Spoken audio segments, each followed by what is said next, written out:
નમસ્કાર વિદ્યાર્થી મિત્રો, Oxford school of science Amreli વતી હું આપ સર્વ વિદ્યાર્થી મિત્રોનું હાર્દિક સ્વાગત કરું છું।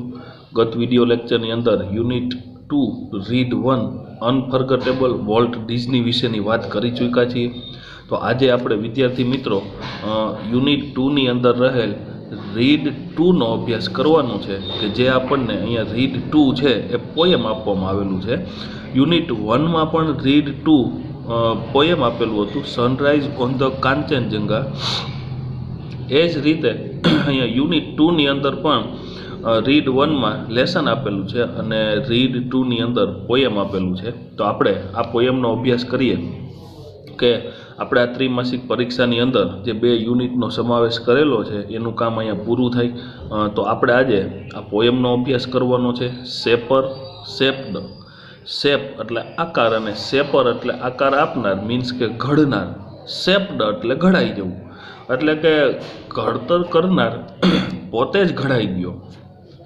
આવા ટાઇટલ સાથે હરીન્દ્રનાથ ચટ્ટોપાધ્યાય જે છે એ આપણી સમક્ષ 4 પ્રકારની બાબતોનું વર્ણન કરે છે, જેનો આપણે અલગ અલગ પરિચય સ્વરૂપે કેવી રીતે ઘડતર કરનાર પોતે જ ઘડાઈ જાય છે એની ચર્ચા આપેલી છે એ જોવાનું છે। પણ સૌ પ્રથમ એ પહેલાં જો આપણે ટૂંકો પરિચય જોઈએ તો આપણને ખ્યાલ આવશે કે હરીન્દ્રનાથ ચટ્ટોપાધ્યાય એના આ સ્વરચિત પોએમની અંદર શેપર શેપ્ડની અંદર શું કહેવા માગે છે। તો કવિશ્રી આ હરીન્દ્રનાથ ચટ્ટોપાધ્યાય દ્વારા રચાયેલું આ કાવ્ય એ શરૂઆતમાં આપણને કેટલીક શરૂઆતની અસમજણની માન્યતાઓ અને કાળક્રમે એ વાતનું આપણને ભાન થતું હોય અને આપણી અંદર જે સૂચક બદલાવ આવે છે એની વાત કરે છે। આવી 4 ઘટનાઓ અહીં નિરૂપવામાં આવી છે, જેમાં આપણે જોઈએ તો ફર્સ્ટ સ્ટાન્જા આપણે આગળ પણ વાત કરી ચૂક્યા છીએ કે જેમ પાઠની અંદર આપણે પેરેગ્રાફ કહીએ છીએ એમ પોએમની અંદર સ્ટાન્જા કહેવાય। સ્ટાન્જા એટલે કાવ્ય પંક્તિઓનો સમૂહ। ફર્સ્ટ સ્ટાન્જાની અંદર કંઈક એવી વાત કરે છે કે આમ ઇન બ્રીફ શરૂઆતમાં હું તમને મધ્યવર્તી સ્વાર રૂપે 4 સ્ટાન્જાનો મધ્યવર્તી વિચાર જણાવી દઉં છું, ત્યાર પછી આપણે એનો આગળ અભ્યાસ પણ જોવું ઇન ડિટેલ। તો ફર્સ્ટ સ્ટાન્જાની અંદર એવું કહેવા માગે છે કે હું માટીને ધારું તેમ ઘડી શકું એવો મને વહેમ હતો, એટલે કે એવો વહેમ ધરાવતો કુંભાર સમય જતાં એક્સેપ્ટ એટલે કે સ્વીકારે છે કે હું એ ઘડવૈયો નથી, બરોબર, પણ માત્ર ઘડનાર માટી જ છું, આવો ખ્યાલ આવી જાય છે એવું આપણને પહેલા સ્ટાન્જાની અંદર કીધું છે। સેકન્ડની અંદર એવું કીધું છે કે એક સમયે મારા શબ્દ સામર્થ્યથી માનવ મનને સ્પર્શી જનાર અગણિત ગીત રચી શકું એવી મારી પાસે તાકાત હતી, એમ કે કાવ્ય બનાવી શકું એવું। તો એવા નશામાં કવિને નવું જ્ઞાન મેળવવું સ્વીકારવા મજબૂર થઈ જાય છે અને હું કવિનો રચનાર નહીં પરંતુ રચનાર ગીત પોતે જ છું એવું અંતે સ્વીકારે છે। થર્ડ પોયમની અંદર સ્ટાન્જાની અંદર પોયમના આપેલું છે કે હું હજારો યુદ્ધમાં ઝળહળતી ફતેહનું કારણ બને એવી તલવાર બનાવી શકું એમ, બરોબર।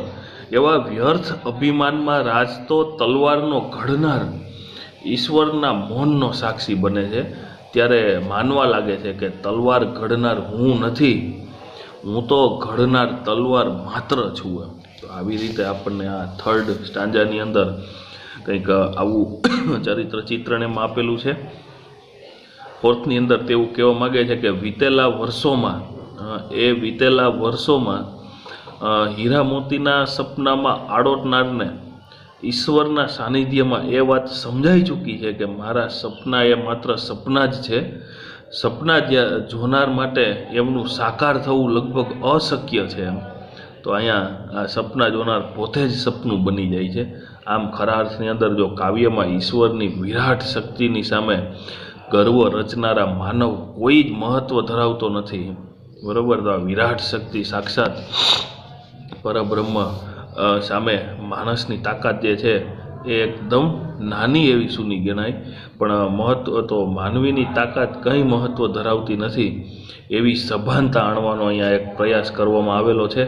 તો આપણે અહીંયા આ પોએમની અંદર આપવામાં આવેલા ચારેય સ્ટાન્જાને થોડુંક આપણે લાઇન ટુ લાઇન સમજીએ. તમારે વિદ્યાર્થી મિત્રો એમાં આવતા સ્પેલિંગ જે છે એ વ્યવસ્થિત લખતા જવાના છે બુકમાં જ સીધા પેન્સિલથી. તો જોઈએ, ઇન ડેઝ ગોન, બરાબર, ભૂતકાળ આપેલો છે એટલે કે ભૂતકાળમાં I used to be a potter, કે ભૂતકાળમાં હું એક કુંભકાર હતો એટલે કે કુંભાર હતો. વુ વુડ ફીલ, હું એવું માનતો હતો કે his finger mould the yielding clay, અને તે એવું કહે છે કે મારી આંગળીઓ જે છે એ લચીલી માટીને to pattern on his wheels, લચીલી માટીને patterns on his wheels, wheels એટલે અહીંયા ચાક, બરાબર, ચાકડા પર જુદા જુદા ઘાટ આપી શકે છે, બરાબર. તો અહીંયા તે એવું કહેવા માગે છે યેલ્ડિંગ એટલે કે પોચું, લચીલું, વાળીને ઘાટ આપી શકાય ને એવું, જેને યેલ્ડિંગ કહેવાય એમ, અને ક્લે એટલે માટી. તો અહીંયા તે એવું કહે છે કે ઇન ડેઝ ગોન બાય, ભૂતકાળના એ દિવસોમાં, I used to be a potter, કે હું એક કુંભકાર હતો એટલે કે કુંભાર હતો. Would would feel his fingers mould the yielding clay, તો અહીંયા તે એવું કહે છે કે મારી આંગળીઓ લચીલી માટીને ચાકડા પર જુદા જુદા ઘાટ આપી શકે છે. બટ પરંતુ now through wisdom lately won, શું કહે છે, પાછળથી પ્રાપ્ત વિઝડમ લેટલી વોન, ડહાપણથી, that pride has died away, એટલે કે એક ગર્વ જે છે એ ગર્વ મને ઉતરી ગયો છે. I have ceased to be the potter, હું હવે ઘડવૈયો મટી ગયો છું એમ. Ceased to be the potter એટલે કે હું હવે એક ઘડવૈયો મટી ગયો છું. And have learn to be the clay, અને માટી બનવાનું શીખી લીધું છે. એટલે કે એક કુંભકાર હતો, લચીલી માટીને તમે કયો એવો ઘાટ આપી શકું એવી મારી આંગળીઓની અંદર તાકાત હતી, જેનું મને ગર્વ હતું. પણ ખરેખર હવે જે આ ગર્વ છે એ મટી ગયું છે, અને હવે હું પોતે માટી બની ગયો છું. એટલે કે અહીંયા સ્વીકારે છે કે ખરેખર કુદરતની તાકાતની સામે આ બધી બાબતો જે છે એ એકદમ ફીકી ગણાય, નાની ગણાય એમ. તો ફર્સ્ટ સ્ટાન્જાની અંદર કુંભકાર પોતે પોતાની કલાનું એને જે ગર્વ હતું એ ગર્વ ખરા અર્થની અંદર તે સ્વીકારે છે. સેકન્ડની અંદર કે જે આપણે વાત કરી હતી કે શબ્દો રૂપી વાત કરવામાં હતી, in olden days I used to be a poet through whose pen innumerable songs would come. શું કહે છે, ઇન અધર ડેઝ એટલે અહીંયા પણ ભૂતકાળના દિવસોની વાત કરી છે, એટલે કે ગત દિવસોમાં, in other days I used to be a poet, શું કહે છે કે હું એક કવિ હતો. થ્રો હુઝ પેન, કે જેની કલમમાંથી, થ્રો હુઝ પેન, હુઝ એટલે કે જેની કલમમાંથી, ઇનનંબરેબલ સોંગ વુડ કમ, અસંખ્ય કાવ્ય ગીતો ઉતરતા રહેતા એમ. To win the heart of men, જે કે જેમનાથી માનવોના દિલ જીતી લેવાતા એમ. એટલે શું કે to win the hearts of mens, એવા ગીતો મારી આ કલમમાંથી રચાતા હતા કે જે માનવોના દિલ જીતી લેતા હતા એમ. બટ નાવ, પણ હવે, થ્રો ન્યૂ ગોટ નોલેજ, નવા મળેલા જ્ઞાનથી, વિચ એટલે કે જે, આઈ had not head so long, કે જે અત્યાર સુધી મને આવું નવું જ્ઞાન કાંઈ મળ્યું નહોતું, એવું નવું જ્ઞાન મળ્યું એમ. And have learn to be the song, એટલે હું કીધું છે કે હું હવે I have ceased to be the poet, એટલે કે હું હવે કવિ મટી ગયો છું અને કાવ્ય બનવાનું શીખી લીધું છે. તો અહીંયા જે કવિ તરીકે તેને જે અહીંયા અપેક્ષા હતી અને પોતાને એની આ બાબતનું ગર્વ હતું, એ ગર્વનો નશો એને ઉતરી જાય છે. જેમ એક કુંભકારને પોતાની આંગળીઓની અંદર જે કલા છે એ કલાનું ગર્વ ઉતરી જાય છે, એ રીતે અહીંયા ગીત રચનારને પોતાની પેનનું જે પણ કંઈ ગર્વ હતું એ ગર્વ ઉતરી જાય છે અને પોતે જ ગીત કે કાવ્ય બની જાય છે. થર્ડ સ્ટાન્જાની અંદર હરીન્દ્રનાથ ચટ્ટોપાધ્યાય જણાવે છે કે I was a fashioner of sword. શું કહે છે, હું એક સમયે ફેશિયોનર ઓફ સ્વોર્ડ એટલે કે કુશળ તલવાર ઘડનાર હતો. બરાબર, એક કુશળ તલવાર ઘડનાર હતો, બરાબર. એટલે અહીંયા ફેશિયોનર એટલે પણ એનો મિનિંગ શું થાય છે? ઘડનાર અથવા તો બનાવનાર એવો અર્થ થાય. એટલે અહીંયા શું કીધું? Was a fashioner of sword. Sword એટલે તલવાર, બહુવચન આપેલું છે એટલે અહીંયા તલવારો એવું થશે. હું એક સમયે એક કુશળ તલવારો ઘડનાર હતો. In days that now are gone. હવે એ દિવસો વહી ગયા છે, એટલે કે અત્યારે એવું કાંઈ નથી રહ્યું. વિચ ઓન 100 બેટલ ફિલ્ડ્સ, જે સેંકડો યુદ્ધભૂમિ ઉપર, બેટલ ફિલ્ડ એટલે યુદ્ધભૂમિ, કે જે સેંકડો, 100 એટલે સેંકડો યુદ્ધભૂમિ પર ગ્લિટર્ડ એન્ડ ગ્લીમ્ડ એન્ડ શોન, ઝબકી છે, ચમકી છે. ગ્લિટર્ડ એટલે ઝબકવું, ગ્લીમ એટલે ચમકવું, એટલે બંનેનો અર્થ આમ જોવો તો સરખો થયો. અને એવી જ રીતે શોન એટલે પણ ચમકવું એવો જ અર્થ થશે. But now that I am brimming with, પણ હવે મારામાં છલકાય છે. બ્રીમિંગ એટલે છલકાવું. શું છલકાય છે મારામાં? With the silence of the lord, ઈશ્વરની એ શાંતિ છલકાય છે. હવે ખરેખર તલવારો ઘડનાર તરીકે અને યુદ્ધભૂમિની વાત કરી છે, તો મારી અને લડવા સિવાયની કોઈ વાત ન હોય એવી વ્યક્તિને હવે ભાન થઈ ગયું કુદરતનું, અને તે એવું કહે છે કે હું હવે આ શાંતિ, મારી અંદરથી શાંતિ છલકાય છે. એમ ખરેખર યોદ્ધા હોય, કોઈ પણ હથિયારો બનાવનાર હોય, એના જીવનમાં શાંતિનું કાંઈ પ્રતીક હોતું નથી. તો એવી શાંતિ ખરા અર્થમાં એની અંદર છલકાય છે. એટલે એનો મિનિંગ એવો થયો કે I have ceased to be sword maker. હું તલવાર ઘડનાર હવે મટી ચૂક્યો છું, એટલે કે તલવાર ઘડવાનું મેં બંધ કરી દીધું છે. And have learn to be the sword, અને શીખી લીધું છે તલવાર બનવાનું. તો આવી રીતે આપણને અહીંયા 3rd સ્ટાન્જાની અંદર પણ એ રીતની વાત કરેલી હતી. લાસ્ટ સ્ટાન્જાની અંદર હરીન્દ્રનાથ એવું દર્શાવે છે કે ઇન બેગોન ટાઈમ્સ, એટલે એનો મિનિંગ પણ વીતેલા વર્ષોમાં. I used to be a dreamer. શું હતો? હું એક સ્વપ્નાઓમાં રાચતો રહેતો, એટલે કે એક સ્વપ્નાઓ જોનાર હતો. who would hurl on every side an insolence of Emerland and Pearls. તો હું કહે છે કે વીતેલા વર્ષોમાં હું સ્વપ્નોમાં રાચતો રહેતો અને મારો નીલમ અને મોતીઓના માલિક હોવાનો. બરાબર. શું કહે છે કે ઇમરલેન્ડ એન્ડ પિયલ્સ, નીલમ અને મોતીઓના માલિક હોવાનો જે ઘમંડ સતત ઉભરાતો રહેતો. બટ નાવ ધેટ આઈ એમ નીલિંગ, પણ હવે હું ઘૂંટણીએ પડું છું. એટલે કે હવે મને એવા કાંઈ લાખો કરોડો રૂપિયા કે હીરા મોતી થઈ જાય એવું કોઈ પણ પ્રકારની હવે મને ઝંખના છે નહીં. જે છે એમાંથી હવે હું એકદમ ખુશ છું. તો આપણને અહીંયા જે એના માટે શબ્દ આપેલો છે કે એવરી સાઇડ એન્ડ ઇન્સોલન્સ. ઇન્સોલન્સનો મિનિંગ અહીંયા શું થશે? અહંકાર કે ઘમંડ કે ગર્વ હોવું.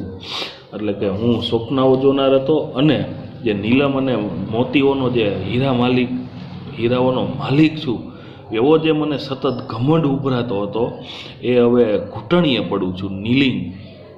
નીલિંગ એટલે ઘૂંટણીએ પડવું. At the feet of the supreme. કોના ઘૂંટણીએ પડું છું? સર્વશક્તિમાન. સુપ્રીમ એટલે સર્વશક્તિમાન. તો હવે હું આ સર્વશક્તિમાનના ચરણોમાં પડું છું. અને હું અને એવું કહે છે કે I have ceased to be the dreamer. હું એ સ્વપ્નોમાં રાચનાર મટી ગયો છું અને have learn to be the dream, અને સ્વપ્ન બનવાનું મેં શીખી લીધું છે.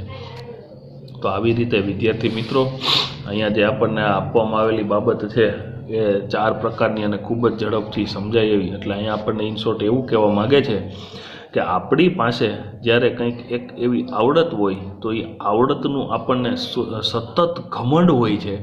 તો આવું ઘમંડ કરવું નહીં એવું આપણને અહીંયા હરીન્દ્રનાથ ટાગોર જે છે એ પોતાના આ પોયમની અંદર એવું સૂચન કરે છે કે મારી પાસે જો કોઈ એવી આવડત હોય તો એ આવડતનું ઘમંડ ન હોવું જોઈએ મને. તો હવે જોઈએ ગ્લોસરીના સ્પેલિંગ.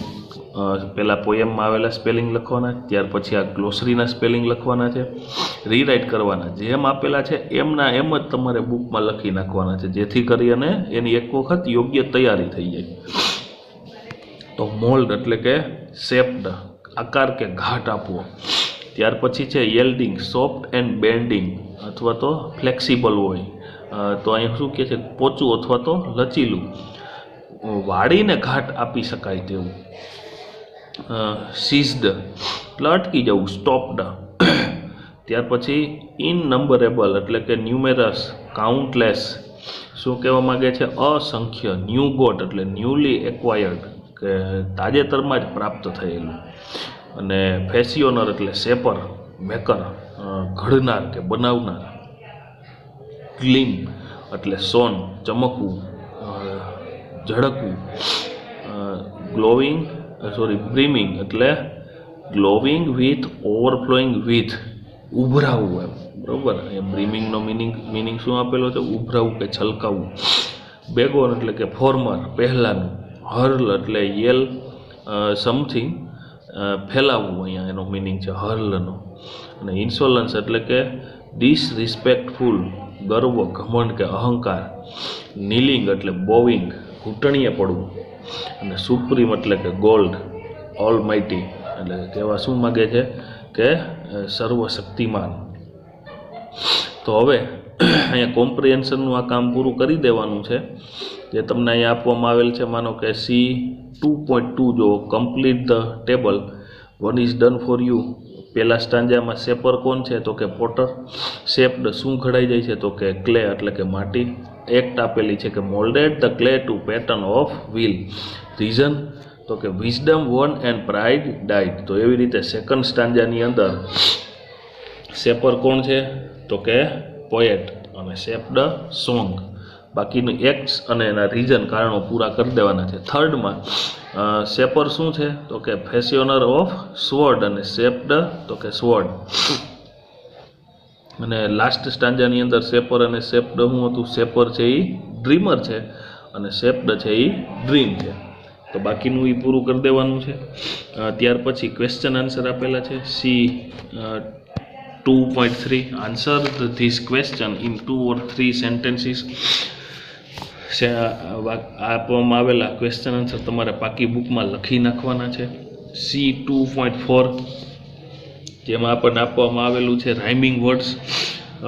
યુનિટમાં આવતા રાઇમિંગ વર્ડ્સ જો એક એક્ઝામ્પલ આપેલું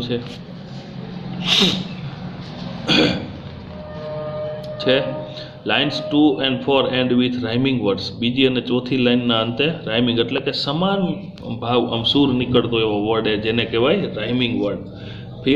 will study the last word of each line and make a list of other rhyming word in the poem. work in pair તમારે જાતે લખવાનું છે. માનો કે 2 અને 4 માં આપણે પહેલા આપેલું છે ફીલ, વિલ્સ આપ્યું છે.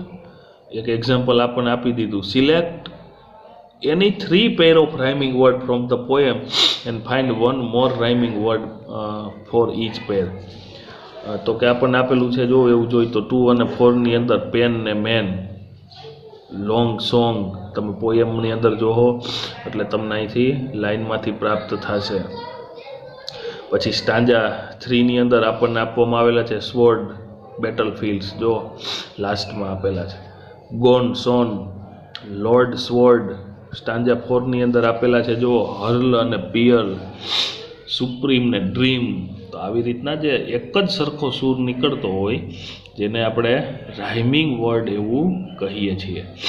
તો હવે 2.5 આપેલું છે, tick the most appropriate option. Poem ઉપર આધારિત સૌથી વધુ યોગ્ય ઓપ્શન હોય એ લખવાનો છે. This poem is about. આ પોયમ છે એ શેના વિશેનું છે, તો કે એ self realisation of the poet. કવિના પોતાના સ્વનો અહેસાસ એ દર્શાવતું આ પોએમ છે. સેકન્ડ છે the poet wishes to cease to be a potter because, અહીંયા આવશે B, he has realise the harm of declaring himself to be a great potter. શું કહે છે કે આપણને એ કીધું કે cease to be a potter because, શા માટે એને કુંભાર થવાનું એટલે કે ઘડવૈયો થવાનું બંધ કરી દીધું છે, કારણ કે એને એવો અહેસાસ રિયલાઇઝ થઈ ગયું કે harm of declaring himself to be a great potter, કે હું એક મોટો માટલાઓ ઘડનાર છું, એટલે કે હું ખૂબ જ પ્રતિષ્ઠિત મહાન કુંભાર છું, એવું હું જાહેરાત કરીશ તો મારી જાતને જ નુકસાની થશે, એ સમજાઈ ગયું છે.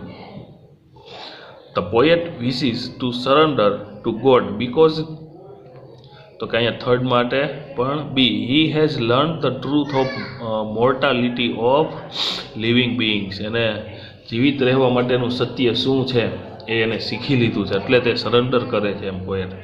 તો આવી રીતે હવે વોકેબ્યુલરી તો રીડ 1 અને રીડ 2 બંનેના સ્પેલિંગ જે છે એ યોગ્ય રીતે તમે તૈયાર કરી લેશો, એટલે આપણે હવે આગળના આ લેક્ચરની અંદર અહીંયા જે આપવામાં આવેલ આ વોકેબ્યુલરીનો ટોપિકનો અભ્યાસ કરીશું. બરાબર, તો આજે આટલે સુધી રાખીએ છીએ. આભાર.